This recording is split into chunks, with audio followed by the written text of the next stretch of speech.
বিশেষ উদ্দেশ্য ছাড়া ফেসবুক বা মেসেঞ্জারে 3 বার কবুল বলি, তাতে কি আল্লাহর দরবারে বিয়ে কবুল হয়ে যাবে? এতে কি কোনো গুনাহ আছে? পোলাপান বাদরামি করার জিনিস খুঁজে পাও না? অনেক পোলাপান এগুলো করে।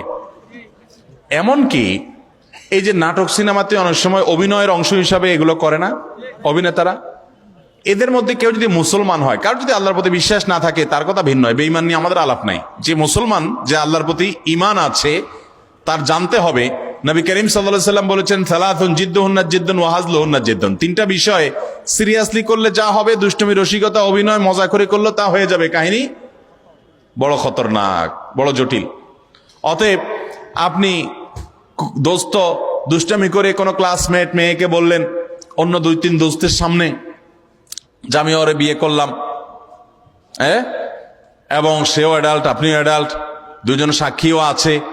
আর বিশেষ করে নাটকে যেটা হয় যে অভিভাবক অনেক সময় থাকে, যদি সত্যিকারের অভিভাবক থাকে, ওখানে তো সব বকওয়াস অভিভাবক। মেয়েদের তো বিয়ে অনেক আমাদের মতো মেয়েদের বিয়ে অভিভাবক ছাড়া হয় না, কিন্তু হানাফি মাযহাব অনুযায়ী অভিভাবককে জরুরি না, যদি অ্যাডাল্ট হয়ে যাবে তাহলে সেক্ষেত্রে হানাফি মাযহাবের আলোকে এই বিয়ে হয়ে যাবে। 2জন সাক্ষীর সামনে শুধু বলছেন প্রস্তাব, সে বলছে কবুল, দুষ্টামি করে বলছেন, বাস কাহিনী খতম হয়ে গেছে। কথা বুঝেন নাই? খুব জটিল একটা বিষয়। ঠিক তালাকের বিষয়টাও এরকম। আপনি বলবেন যে হুজুর আমি তো আসলে তালাকের উদ্দেশ্যে বলি না, আমি তো ভয় দেখানোর জন্য বলছিলাম, কাম হয়ে যাবে, এরপর আর এসব বলে লাভ হবে না। অতএব এগুলো সাবধানে করতে হবে। আল্লাহ আমাদেরকে এই সমস্ত বিষয়, হেয়ালিপনা, দুষ্টমি, এগুলো থেকে বেঁচে থাকার তৌফিক দান করুন। সব জায়গায় ফাজলামি না।